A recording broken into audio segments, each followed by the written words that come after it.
Hopefully you guys find this interesting. If you want to interrupt me at any time, feel free to interrupt, ask a question.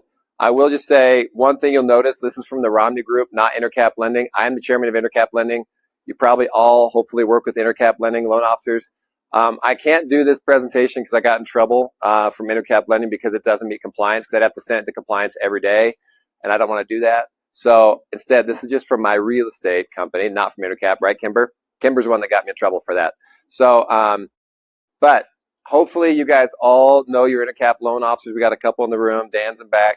But hopefully you guys all know your Intercap loan officers and can work with them. But I'm going to talk kind of high level, and then we'll get really focused into what's happening in Utah housing market. So on the U.S. economy as a whole, some really interesting things happening. Number one, that's kind of in the background of everything, is we do have an election coming up in November. You guys are probably starting to pay attention to this. The primary season is kind of is over. I could actually spend the next hour or 3 hours talking politics, which would be fun for me and probably boring for all of you. But the political side is really that the biggest indicator if the party that's in power is going to stay in power if the economy is doing well. And so President Trump and congressional Republicans want the economy to be like really, really booming in November. And so we've seen some policies that have been taking place to try and have that happen. However, I will just say the Iranian war has kind of put everything at risk. So you can see right there the Strait of Hormuz. We all know that's closed. Oil inventories have gotten low, and they're getting lower. Things are getting worse and worse. It's not like, hey, we've kind of stabilized and things are getting better. It's getting worse and worse. Oil prices are probably going to continue to rise. It will only be balanced by consumers consuming significantly less. So there's going to be this balance. Oil will be going up. Consumers will be consuming less. So it's going to oil is going to bounce around a little bit in terms of its price, depending on how much consumer is using. But none of that is good for the economy. When energy is more expensive and people are consuming less, all that's bad for the economy. So getting this war settled is important for everyone that's worried about the economy. It's important for us in the real estate business because it's driving mortgage rates and interest rates. And it's important for President Trump to try and do that. So hopefully that gets resolved. We'll see what happens. I think we hear kind of a different story almost every day. But it is going to drive a lot of what's going to happen. And this, I will just say, like January and February of this year were some of Intercap's best months since COVID. It was like COVID level numbers we were having in January, February. And then the second this war happened, things really slowed down. Didn't come to a halt, but it slowed back to kind of more 25 levels. But 26 was looking like it was going to be a really phenomenal year. The good news on that is if rates do come back down to that 6 level, things will really start to pick up again. CPI, this really matters. We care about CPI because the Fed's looking at CPI, but CPI jumped really high. We saw that. It had been coming down really regularly since COVID. It's now jumped. The reason we care about that is what's going to happen in the future, and what's the Fed going to do. What's interesting here, you can kind of see, I don't know if this is working, but you can see this is Goldman Sachs' prediction of what's going to happen to CPI. They think it's going to really spike up, keep going up, in fact, higher and higher and higher month over month, and then start to settle down and then actually come down below where forecasts were previously. So you can't really see this light blue line here, but they're predicting CPI actually really starts to slow down after some period of time. So the reason this kind of happened, a couple of reasons. One, oil, it's not CPI. I don't think anyone's predicting that we're going to have massive inflation that runs forever. Oil's not going to keep going up in price forever. It's kind of a one-time price hit. There's kind of a range of how high it can get before people start consuming a lot less. But over the long run, hopefully oil starts coming back on the market. And then CPI dipping a little bit would be either a significant reduction in oil price back to kind of normal levels or potentially a recession in our future. So oil spiking the way it is right now is really not good for anything. And the long-term consequences we'll have to kind of wait and see what happens. But this is going to have a big impact. Gas prices have gone up almost faster than they ever have in history. Yes.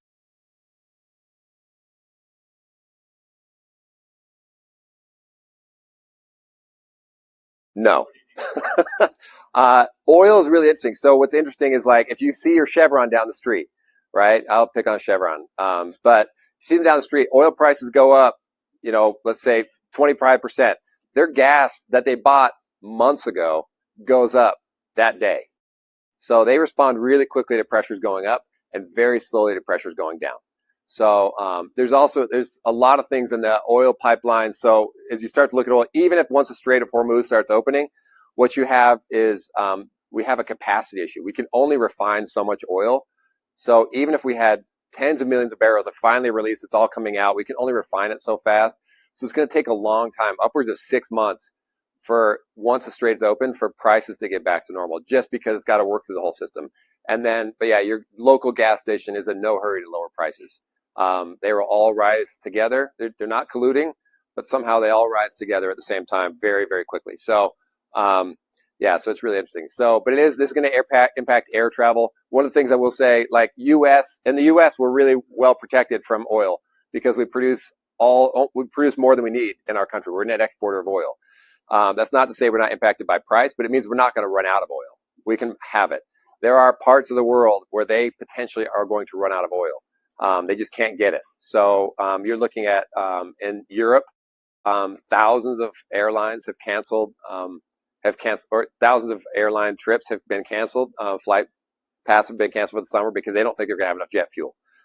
So that's happening. Southeast Asia, really much more impacted by this than we are in the U.S. Which is why hopefully at some point they start helping us resolve this. It was working. Now it's decided not to. I think it's just my computer that's frozen.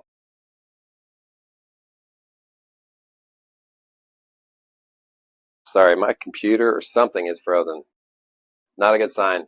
This might be the end of the presentation. There we go. Okay. Hopefully it's going to start working. April jobs report's been really good. So in terms of jobs, the economy has actually been really signaling good stuff. There was a lot of concern that AI was going to start wiping out a significant number of jobs. You probably saw it on TV and different things, reporting all these layoffs, different things. So when you see like a 50,000 person layoff in a month, it's a big deal. But we're literally adding millions. We're adding and subtracting millions of people from payrolls every month. So 50,000, you see those numbers is not that significant. Oh man, it's not working. I might have, let's skip that one. So the big number that's significant. Oh, you can switch me over? That would be great. So this is the number that's actually really important when you look at joblessness numbers. So that first number I showed you is all done by survey. So they call people, figure out what's happening. So we've seen massive revisions in terms of the job creation numbers. This is the one that's much more accurate, is jobless claims. This is people going to the government, filing for jobless claims, filing for unemployment. That number is really pretty accurate. So we know what's happening there. And what you can see is really steady and consistent. And so what the theory is right now is that AI has been expected to reduce all these jobs. What's happening right now is that AI is creating a lot of jobs. So did it move? Yeah. There we go. So AI is creating a lot of jobs because companies are trying to adopt some of the AI. And to do that, they're hiring engineers to come and train their companies, implement stuff. So what we're actually seeing right now is job creation, not job destruction. GDP growth, Q1, it's kind of been okay. So GDP is growing okay, which is great news. So the GDP is growing okay, jobs are okay, inflation's up a bit, but overall the economy doing pretty well. A couple things I want to point out. So we talked about inflation and the impact of inflation. This is really kind of interesting. So this is over 20 years. So since the year 2000, what's happened to inflation to certain things? So you can actually look, hospital services have gone up 281% since 2000. So hospitals is way, way up. Cost of TVs is down 98%. So that might not make sense. Like, how does cost of TV go down? It's like equivalent TV you could buy in 2000. So if you bought your 13-inch TV in 2000, flat screen that was like top of the line, how much is that TV now? Is 98% cheaper than it was in the year 2000. So, but overall inflation is up almost 100%. So 92% overall inflation. So that's what happens over a 25-year period when it's growing at 3 or 4 or 5% a year. Overall inflation is up 92%. Housing is up 111. Interestingly, just a little bit above inflation. And then hourly wages up 131%. So one of the things that tells you, sorry, I skipped. One of the things that tells you is this is your hourly earnings is the yellow, and inflation is the blue or the green. So what that tells you is even though things were really expensive and feel really expensive, you're making more money. So your wages are higher, you have more money coming in. So even though things are more expensive, you are better off today than you were 25 years ago because your dollar goes further. You can buy more stuff with it. So that's a trend that you hope continues. You hope wages are always growing more than inflation. But this has been a good trend for a long time. So things will feel expensive and it feels bad. Also, things are never going to get less expensive. That's never, I mean, I hope inflation goes away and things get cheaper. That's not how it works. It never goes down, almost never goes down. You don't want it going down. So one of the interesting things I think with all this, the economy is doing really well. We have more money to spend. Everything looks really good. And yet consumer confidence is at historic record lows. People are really, really uncomfortable. People are uncomfortable about the economy, what's happening. And this is kind of across everybody. People just feel bad about the economy. So how is this happening? How is the economy doing so well? All the metrics looking good, but people aren't feeling good. This has been happening a long time, well before the war. This has been happening. It's actually gotten a little lower since the war. Yes. Trust in the dollar is eroding for sure. I think there's a lot of uncertainty in terms of like what's happening on the global side. I'm actually going to show one example. Hopefully I can, this gives you some insight. So here's another breakdown. So if we break that apart into people who are making over 100,000, people who are making 50 to 100 and under 50, consumer confidence diverges pretty massively. So the less money you make, the more uncomfortable you feel. The more money you're making, the more comfortable you're feeling. And so I think what we're seeing is like a real divide in our economy. Utah, by the way, is a little bit better. I'm going to skip this for now. This is showing the same thing. Wage growth for the high income is growing higher. So those who have more money are making more money. And a couple other things are happening. One, the top 10% of earners spend about 50% of the money in the economy today. So if you're in the top 10%, you spend about 50%. As you probably know, GDP growth is driven almost entirely by consumer spending. So if that top 10% is doing really, really well and spending lots and lots, and the other 90% is not feeling so hot, the economy can still look good. And I think that's what we have happening here is the lower income portion of the economy is falling behind while the very wealthy is falling or kind of shooting ahead. I don't know if you guys are following in the news, Elon Musk is about to take SpaceX public, and they estimate his net worth could be $1 trillion after that. That's almost like an immeasurable amount of money. If you kind of think about like 1 million seconds ago was like 30 days ago, 1 billion seconds ago was 30 years ago, 1 trillion seconds ago is 30,000 BC. So it's the difference between 1 billion and 1 trillion is a lot. It's a lot. It's 1,000 billions. So 1,030, so anyway, so it's a big deal. So, which is an insane, like there's no one that should have that much money. But this is driving the economy where certain people are doing really well and others are not. So let's pivot a little bit, talk about the Fed because we care a lot. In this room, this is actually the group we care about most because what they say actually need to replace Jerome Powell. I forgot to do it. I need new photos. So Jerome Powell is officially out. Kevin Warsh is in. But this board right here has a huge impact on what's happening in the mortgage space. Because as we know, we follow the 10-year treasury really closely. This board, this is what they want. They want 2% inflation and 4.1% unemployment. That's the only two things they want. They don't care about housing. They don't care about, anything else. They don't care about foreign policy. They care about two things, inflation and unemployment. And typically they really only have one tool to deal with it, which is raising and lowering the overnight borrowing rate between banks. That banks can borrow from them. So that's their only tool. And the problem is when it gets in this upper right quadrant, that tool becomes really hard to use because improving inflation will make unemployment worse and then vice versa. So that upper right quadrant, when it's up there, is really tricky for the Fed to deal with. And that's why you've seen them behave really slowly, be really careful, like very slow movements. This year was anticipated there were going to be 2 interest rate drops of 25 basis points. They pivoted to now saying there's maybe going to be 1 interest rate hike this year. So that's caused the 10-year to move pretty rapidly. But that's what they care about. Here's that overnight borrowing rate I'm talking about. Here's what it's looked like since 1970. So you can see it's actually gotten really high in the late 70s. That's when we had massive inflation. And then we've had these periods over the last decade or few decades where they've been at zero for long periods of time. We'd never seen that before in history, but they get to zero. So when you get to zero, that's really stimulates the economy. Where we are now, where we are now is actually about 3.75. We still have the brakes on the economy slightly. The brakes are on the economy just a little bit. So that's where we are today. Brakes on just a little bit. As a result, here's what we see in the 10-year Treasury. So the 10-year is going to follow what the Fed is doing really closely. And you can kind of see over a 3-year period, we've had some pretty big swings in the 10-year.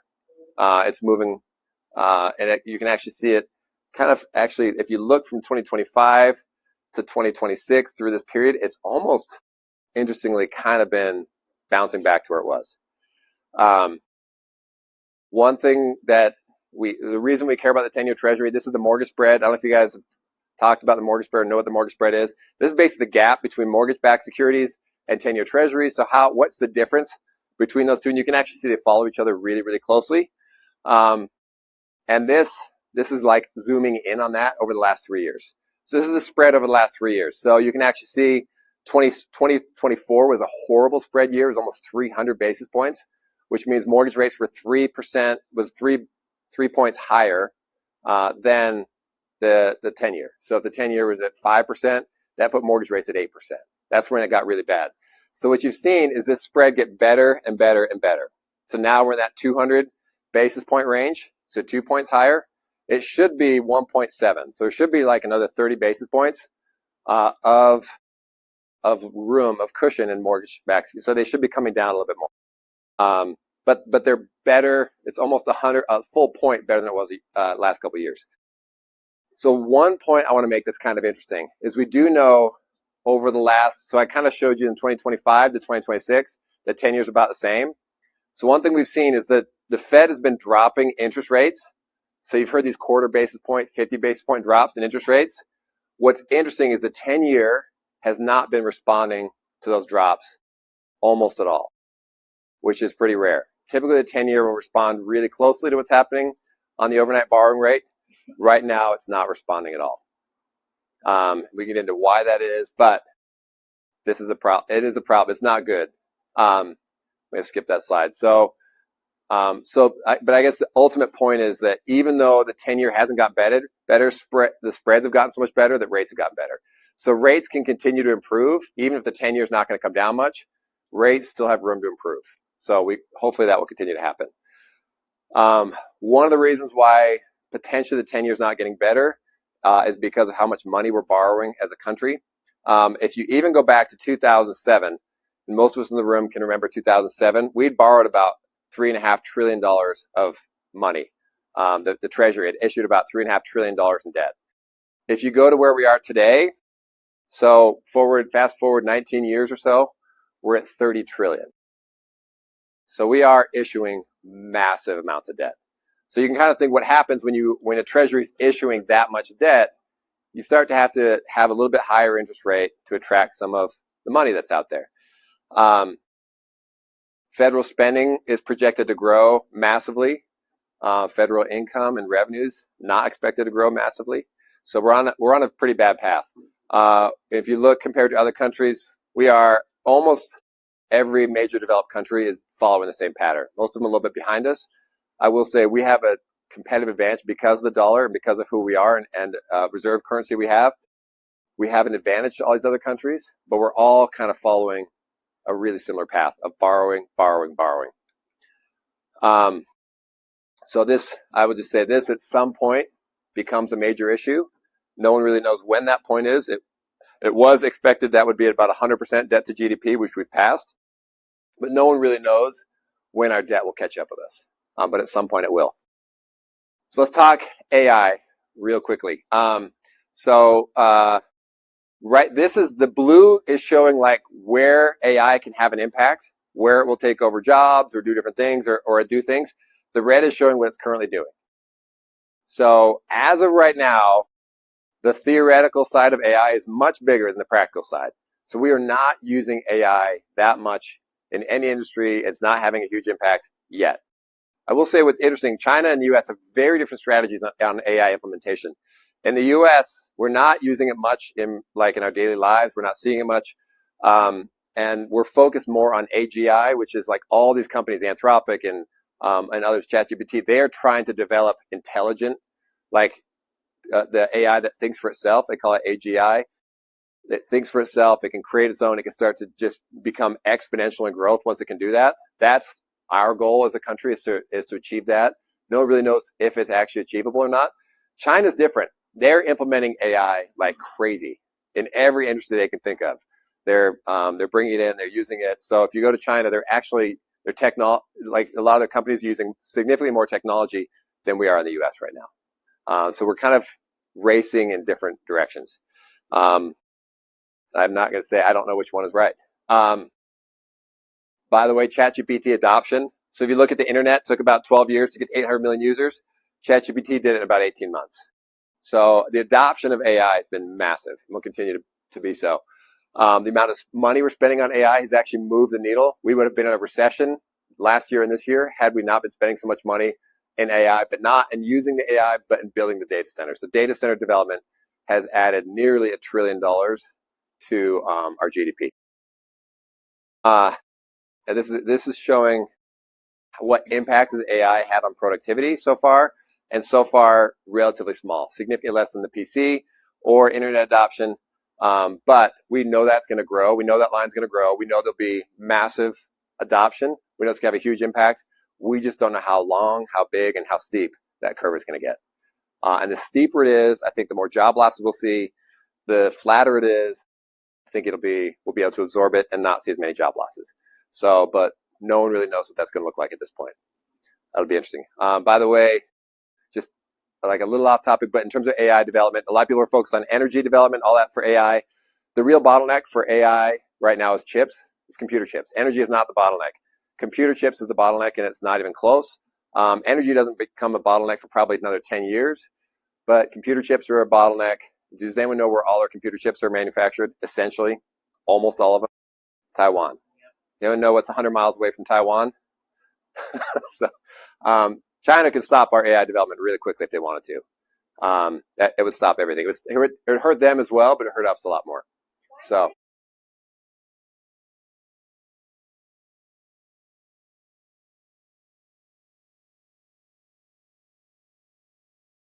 China typically tends to be about 6 months behind us in their technology, because it takes them 6 months to steal it and implement it. Like literally, that's where they've been, and they're very good at that. They have an outdated chip. They use an older chip. They don't have the updated NVIDIA chips that we have. So they use an older chip. But one of the concerns is that even with that outdated chip, they actually created a large language model that was just as effective as ChatGPT and some of the others. So there is some concern that because they're so restricted, they're having to find workarounds and find ways to be innovative, and they're doing a pretty good job at it. China is going to be a threat to us in terms of their development and what they do on AI. So,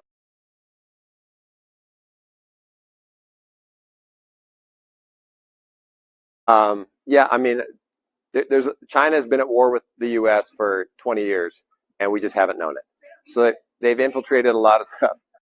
So I would say the biggest war that we see with China right now is actually is what's that?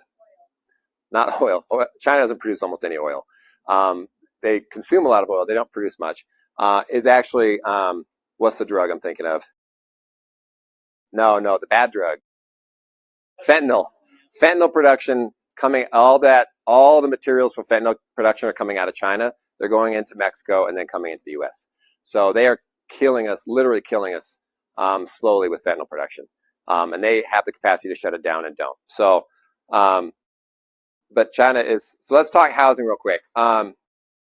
Housing, what you see, the biggest story in housing, I think, is, we've had average payment for a long time around that $1,200, $1,500 range. We've jumped to $2,600 really over a short period of time. That's not ideal. Housing affordability is near record lows, but not at record lows. This is not the least affordable housing market in history. We've had periods like this that have been like this in the 80s and other times, but this is near record. One of the trends I think that is concerning and that's kind of really put the brakes on the market, is this gap right here. And I'll explain what that is. So this is the average mortgage rate, like that all consumers have, and this is the current rate. So the green is the current rate, the yellow is the average. And what happens is when the average stays really low and the current jumps really high, you end up locking people into their homes in a way that they just aren't selling or buying as much as they had. The market becomes a little sticky and not fluid. This hurts in a few areas. You think about housing affordability. One of the ways we have affordable housing is getting people to move out of the less expensive homes and buy more expensive homes. So when that fluidity stops, you stop freeing up the less expensive home, and so you get a huge drought of less expensive homes. And right now we're at a period where builders can't even build homes at that affordable rate. They can't build at that price. As much as they'd like to build a $350,000, quarter acre lot, they can't do it. So what happened is we just have this huge portion of the market that's not being served. People that can't afford a $700,000-$800,000 house and can't find a $400,000 or $300,000 or $400,000 house. So that creates a real challenge. This is showing people by average rate. And what you can see is there is still about 18% of people still have sub 3% rate. The good news is this is all trending the right direction. So that line, that yellow line, is trending the right way. This is trending up, you can see. So hopefully this get to a point where they get closer to each other and the average rate is closer to that. And I think it will free up the market quite a bit. People are still selling these homes, by the way. The sub 3% mortgage homes do sell, and you can actually see that in the trend line. It's not like it's flat. They are selling. It's burning off really quick, really slowly, especially as you see the burn off on some of these others. That's more significant. So I will just say 40% of homeowners have no mortgage at all. So you think about the total number of people locked in that 3% mortgage. It's not a huge percent. It's actually overall a relatively small percent. Inventories are up. I actually keep getting this thing where I don't know who's producing it, but they say there's 600,000 more buyers and there are 600,000 more sellers and there are buyers. The market's about to collapse, all this calamitous stuff. I get almost every day I see it on something. The reality is inventories are getting worse. We don't have a lot of housing. And inventory is what's kept us from having a housing collapse. You think about what's happened. We've had mortgage rates skyrocket and just gone through a pretty tough economic time, but housing prices haven't collapsed. Inventories is the big part of the reason for that. And inventories are not exploding. I think if some of those numbers are right, you'd see inventories really starting to skyrocket. Overall, you can even look historically, we're very, very low in terms of overall inventory. One of the things that's important though, so that was a national number, that inventory, it's important to look much more localized. This is inventory gains from 2019, kind of pre-COVID levels to to today. So if you look at like what happened pre-COVID to what happened today, you can actually see Texas and Louisiana and some of the others, or not Louisiana, Oklahoma, have had massive increases in inventory, whereas a lot of the rest of the country has had, like you look at the Northeast, massive decreases in inventory. Really, really much lower inventory numbers. So I think it's really important to kind of like dig into your personal market and see what's happening. You can look at Utah, it's been almost flat. So we're really back to where we were pre-COVID. National home prices have been really flat, but again, the national numbers aren't super helpful. So if you look at what's happening locally, and this map looks really crazy, but I will try and simplify. So where it's red, prices are going down. Where it's blue, prices are going up. So you can see prices up in the Northeast, and in Texas, where they had huge inventory gains, prices are down. Utah, relatively flat. So it really is an inventory and regional, localized story. Looking at the national numbers isn't super helpful. This is another look at that. These are taking the top 50 metros in the U.S., going up on the left and coming down on the right. So you have Austin is down housing 6%. Why is Austin down? Because they overbuilt massively. And then you look at Milwaukee, Hartford, Buffalo, Chicago. These are markets that are really hard to build in, where prices are up. Salt Lake City is kind of right here in that middle zone. Prices are up, but not a lot. So, but you can just see it's a huge disparity in terms of what's happening nationwide. So the nationwide numbers aren't super helpful. Utah is now the 9th most expensive housing state in the market, which is not good. How did that happen? It happened like this. So this is the year 2015. You can actually see average price in that 220,000 range, and you can see what's happened over the next few years, how quickly it went up. So, and then you hit COVID, where the numbers just really, really jump. And so that is what happens in a market like this, where you go from 220,000 average to 500 plus. So the average home price more than doubling over a 10-year period. Really, really pretty scary. I do not think it's because of California, and I'll show you why. I don't think it's because of California. We like to blame California, but it's not their fault. And I'll show you why in a minute. This is just I thought it was interesting. This is over 40 years. What's happened to housing price nationwide over 40 years? And you can see the Northwest and Utah have really, really been hammered in terms of housing price. So that's looking long term. This is looking more localized, quarter to quarter over Utah. And what you can see is just really steady, consistent growth. There are periods where we have small declines, but they're short and not very steep. Even in the Great Recession, I was there. But if as long as you held for a certain period of time, you'd have been okay in Utah housing. No, we're not as high as California. But I will show you another number. I will show you a number that kind of will change maybe some of your fear of California. So why is California pricing higher? Prices get high. It's on supply. So the demand side is pretty consistent. So supply is what starts to move people. So you look at California as one of the hardest states to build in. Really tough building codes, so their prices go up. You look at Hawaii, very, very difficult to build in Hawaii. Prices are going to go up.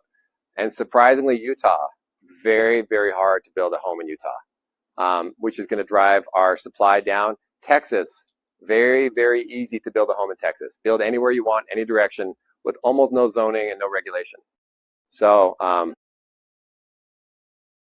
it's local government that's in charge of zoning, typically. So, and I'll go into that a little bit.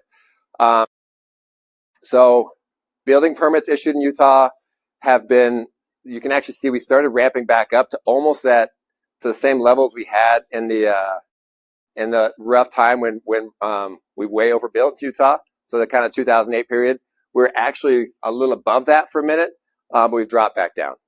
And now we have a serious housing shortage in Utah. So we're not building enough, and we're building less, not more, year over year. So part of this is that housing construction costs remain really, really high. So construction costs are high. If you look at, we had kind of that run up, the huge inflation run up, and a lot of us hoped that housing prices would come down. Lumbers went crazy. All these different things went crazy. The reality is costs have not come down for builders at all. Yes. Yes. In fact, I'm going to come back to that question. Due to labor, yes, a big, big part of it's due to labor. But there's a lot more at play than just that. Let's talk population growth. Population growth, Utah continues to be a fast-growing state in terms of population growth, which is great. I'm going to skip that slide. The tough thing is that our birth rate in the state of Utah is declining rapidly. So we used to be obviously number one for a long, long time in terms of birth rate. I think now we're 7 or 8. We're behind the Dakotas and a whole bunch of others. And our birth rate is projected to go back. It's supposed to meet up with the national average. So we're not going to be better than the U.S. as a whole. So our birth rate's declining. I've helped with that, Matt. I've done that. Do you know how many? Do you know how many I've had? 8. Yeah, I've got 8. Yeah. Yeah, Matt's met a bunch of them. So national average is, I think, just a little over. Oh, is it under 2? I think right now. I think it's under 2. Yeah, so you can actually see. Oh, yeah, here it is right here. National average in 2025, I think 1.6. So replacement, I think, is 2.1. So to keep a population stable, I think it's 2.1. We're at 1.6. So we are, as a country, without immigration, our population declines. The biggest indicator if you're going to have economic success in the country is growth. Population growth creates economic growth. Population decline creates economic decline. So you look at countries like Japan and much of Europe right now, they're starting to go into decline. really hurting them economically. China, by the way, this is probably the only leg up we have on China. Their population is declining really rapidly because their number is significantly lower than 1.6. It's less than 1. So population decline in China is going to be massive. The way they overcome it and the way they're trying to overcome it is through robotics, which is why you're seeing such a big investment in AI, because they're trying to replace workers with robotics, which might work. So it won't work on the real estate side. It won't be good for housing, but it might work in terms of how much they can output as a country and how much they can continue to export.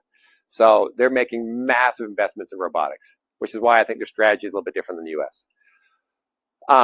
Population change. This is over the next 10 years or so, since 2023. I just think what's helpful here is you can see the big markets. We're going to see massive population increase in Salt Lake County, Utah County, Tooele County. And what's interesting is this is predicting more in Salt Lake County than Utah County over the next 10 years. So Utah County will continue to grow, but population will continue to be more in some of those markets. Federal. So I'm going to talk Utah. Why is housing expensive in Utah and some of these other markets? So this is one of the reasons housing is expensive in Utah. This is the percent of federally owned ground in each state. So you can see Utah, Nevada. Nevada's the worst. Utah is, actually I think Alaska might be the worst. But Alaska, Utah, Nevada all have 90+% of their ground owned by the feds. You can actually look at Texas, where it's really easy to build, almost zero. Much of the Northeast and Midwest, zero, or essentially zero. So it really is, there's a real challenge we have in the West. Insurance premiums by state. So I'm just going to go through a few costs that we have in Utah that on the national average. So insurance premiums, you can actually see Utah has some of the lowest insurance premiums in the country. This is really, really helpful in terms of housing affordability. So even though our housing prices are high, our insurance is cheap. Property tax by state, you can actually see we're actually doing really well there too. We have some of the lowest property taxes by state. Do you know why California is so low? They're not allowed to raise property taxes. It's a weird thing. But California actually has really low property taxes, unless you buy a house brand new, then it gets really high. But Northeast has really high. Chicago, Texas, even really high. So some of these like states that say, hey, we have 0% income tax, what you'll see is they have really high property tax. New Hampshire's one. Florida's actually okay, but you can see that a lot of times those coincide. This is a big part of the reason why we don't have expensive housing in Utah is we don't get tornadoes or hurricanes. So that is a huge benefit. Okay, a couple of things happening on the housing front, just kind of big picture. Average household size in 1950 was 3.8 people in a house.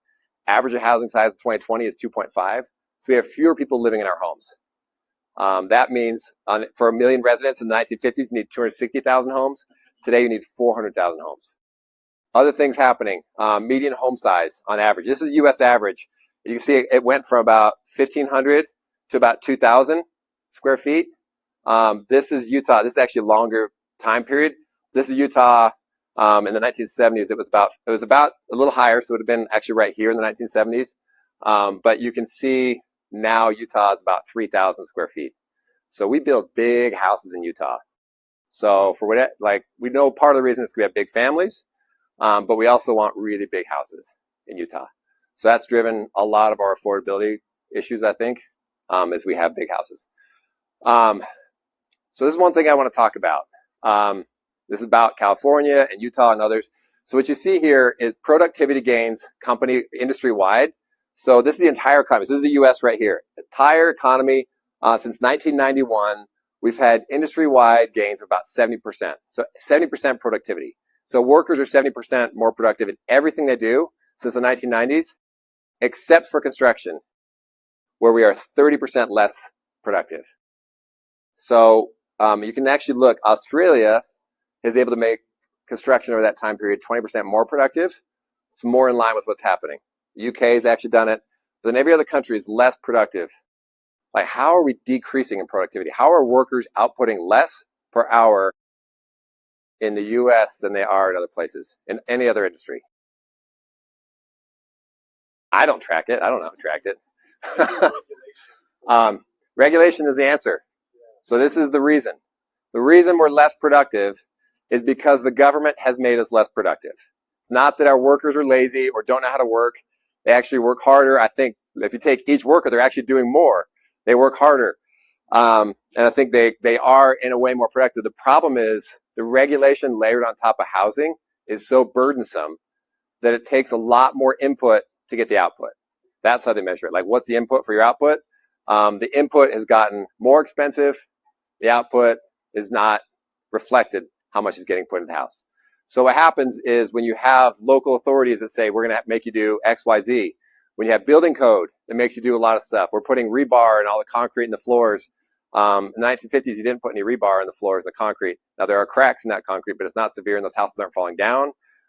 There's a lot of stuff like that, a lot of requirements that we have in our housing construction that have made it really expensive to build a house. And then there's a lot of complication in terms of getting approved, getting zoned, and getting through cities. That's gotten very expensive. Yes.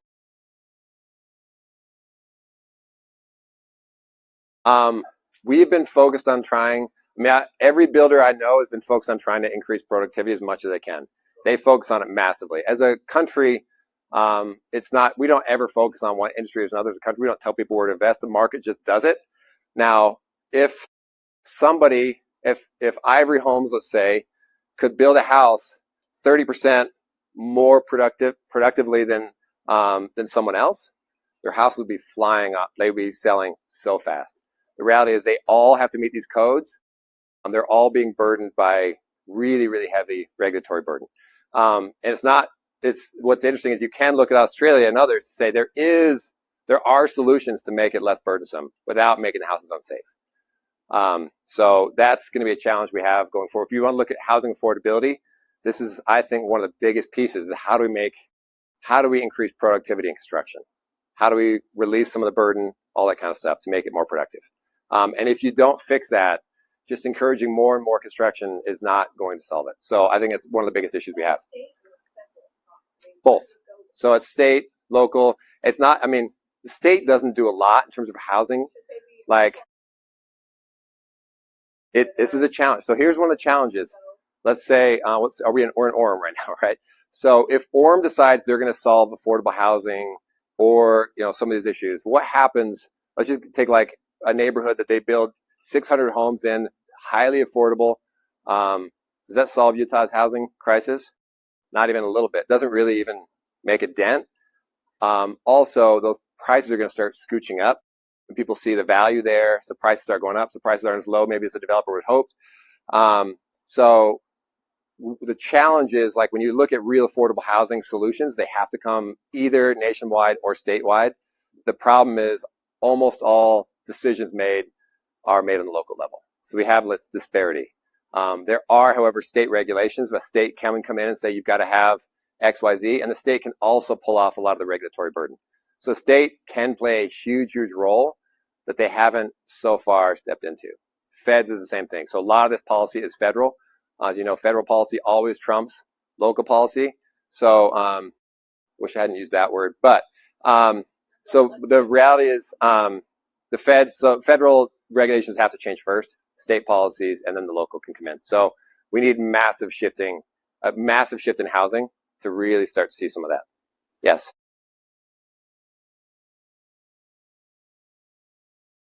Yes. I think we are seeing some pretty big pushes right now from that. But once regulation is in place, it's really, really hard to take it off. Typically, we see it just gets added. If there were ever an administration that I thought would actually have a big impact here, it'd be this administration. We just haven't seen it. So, and part of it is, like, it goes a little deeper. Like, you do need some tort reform, regulation, like lawsuit reform. As one person gets killed by some miraculous thing, like, those things have huge impact on housing and everything else. So it's really a system-wide revision needs to take place. There's a lot. It's pretty deep and complicated, but there are potential solutions there. So one thing I want to talk about real quick, in terms of like having a 30-year mortgage, this is rare. This is not something that every country in the world has. Only France, it looks like us, but they have a large portion of their population has a 30-year mortgage. I will say in France, the prepayment penalties are massive. I mean, it's really hard to qualify for a 30-year mortgage. In the U.S., no prepayment penalty, none, and really relatively easy to qualify. So that is really rare. The reason we have that is because of Fannie and Freddie and Ginnie. So these are essentially government subsidized programs to make housing more affordable. And one thing I know is when the government is handing something out, the best thing to do is take it. So what happens when you have a 30-year mortgage with an ability to refinance any time? You get the lowest rate over 30 years that you'll see. And rates may never get lower than they are today. That may never happen. I can't predict the future. I think they will. But even still, let's say that rate never, ever goes up. It's not floating. It never goes up. You remember what happened to people's incomes over the last 25 years? And remember the number? Up 130%. So if incomes are going up or continue to go up over a 30-year period, up 130%, and your expense is going to stay relatively flat, especially because we've shown in Utah, our property taxes are low, our insurance is low. So most of your expenses stay relatively flat or low. You can see that gap is the opposite of the federal debt gap. So we start making more and more money, spending the same amount. That becomes an opportunity to generate huge wealth. And I'll show you in terms of, I don't know whether my map disappeared, but so this is your California question. So we keep talking about wealthy Californians coming in, taking all our homes because they're so rich. Utah average income, $93,000. California, $95,000. It's actually the rich Utahns that are starting to take California homes. Now, California homes are more expensive. So when you do sell a California home, typically because their home prices tend to be a little bit more, so they feel like they can spend a little bit more money when they come to Utah. But in terms of overall wealth, we are a really, really high wage earning state. Yes. Do you have a question? Oh, no. I thought you had a question. Yeah, go Utah. So again, this is showing it over that same 20-year period. We can actually see massive economic growth, huge wage growth in Utah. So if you kind of factor in, we're going to lock in your expenses and grow your wages, that is a huge opportunity. So I think I'm very bullish on Utah real estate, except for one reason. And I'm only do like 2 minutes on this because we're out of time. The Great Salt Lake is probably, I'd say not probably, this is the most significant issue we face as a state, and nothing else is even close. The reason is the Great Salt Lake, if we don't get 130% snowpack, so if we don't get 130%, so 30% over average, the lake will decline. When the lake declines, as it will if we don't make massive changes, it exposes massive amounts of lake bed. That lake bed is filled with toxins that have been accumulating there for tens of thousands of years of toxins, not only from natural sources, but we have a lot of mines next door. Kennecott and others have been mining and dropping tailings into that water. So the stuff that's in that dust is highly toxic. We've seen in other countries around the world where saline lakes have dried up, cancer rates spike 50%, preterm death spike, and economic collapse happens. What we've never seen before is 2.8 million people living on the shores of a saline lake that dries up. We've never seen anything. We've never seen that. So we don't know how bad that would be or what the economic ramification would be. The good news is we're going to fix it. Like 100%, the state will fix this. We're working to help them fix it. The only question is, how bad will the economic fallout be from the Great Salt Lake? If we move right now, I think the fallout is going to be relatively small. There will be some fallout. You probably have all heard of people that are moving in from the state asking about the Great Salt Lake. That's having an impact. It's causing people not to buy homes or not to move business here already. That will get better as the lake starts to rise. It will get worse if we let it continue to deplete. So this is a big issue for Utah. It's a really big issue. The good news is there is a huge appetite to save the lake right now. So far this year, we've added 150,000 acre feet of water to the lake in perpetuity. So that's huge. We need to get to 1 million. So we're about 10%, about 15% of the way there to rescue the lake. And we've done that really just in this year. So it's going to be rescued. We will save it. We really can't afford not to. Actually, at some point, the feds actually come in and take over all of our water rights if we don't fix it, because there are species, bird species and others that are threatened. So the feds at some point come in and take over all of our water if we don't get this under control on our own. So anyway, that is all I have for you. I'm happy to share slides with Matt and Dan and anyone else from the AirCap team. If you guys want to see some of these slides or go through them or look more closely, And are there any questions you guys have? One question.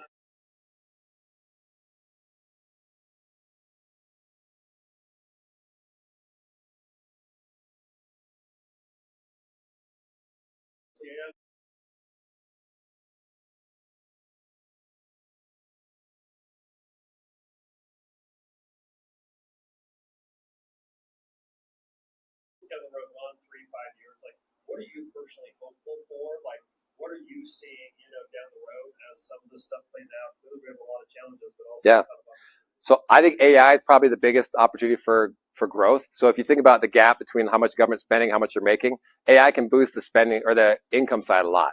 So if productivity massively increases in this country, we can actually see that really stabilize. I'm hoping to see on the political side like a backlash against some of the like name calling and back and forth and the left versus right stuff. We have issues that are really significant that both sides should agree on, but whoever picks their side first, the other decides they're against it. So environmentalism, by the way, this is the only country in the world where environmentalism is a left issue, a liberal issue. Every other country, it's equal. Conservatives care much about the environment as liberals, but for some reason the liberals kind of took hold of that, and so now conservative movement is kind of almost anti-conservationism. So and that I think is going to shift back. I think there's a big movement to shift that back, as it is in the rest of the world. But I think hopefully we kind of on the political side things have gotten, I think, as bad as we've seen in maybe ever in this country. Hopefully that swings back towards more consensus building and more working together instead of that. And I think that will really, really start to change what our trajectory as a country. I think if we continue to stay as divided as this, it is really difficult for us to remain the sole superpower in the world.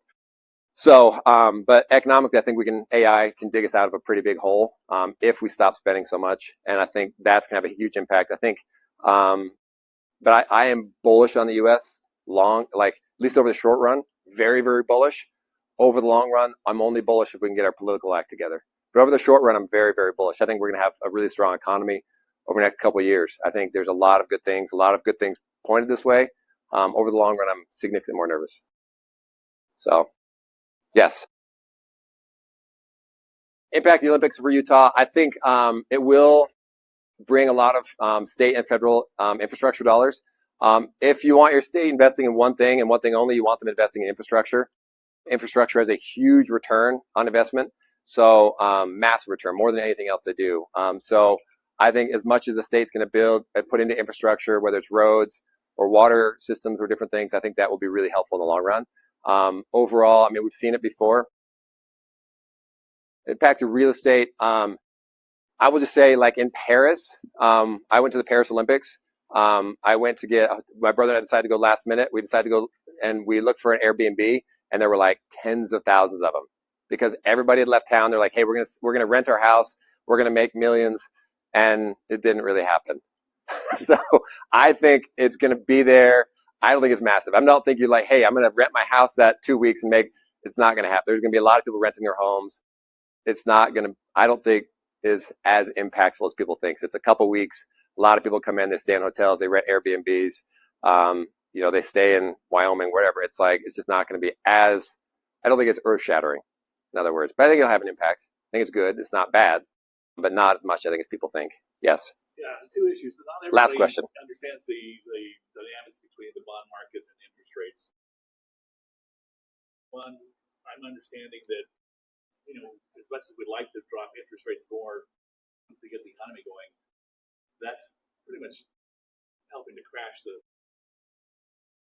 The second issue is the new chairman, Ted Chairman's claiming that he's going to be able to get rid of the $39 trillion debt. Yeah, he can't get rid of the debt, certainly.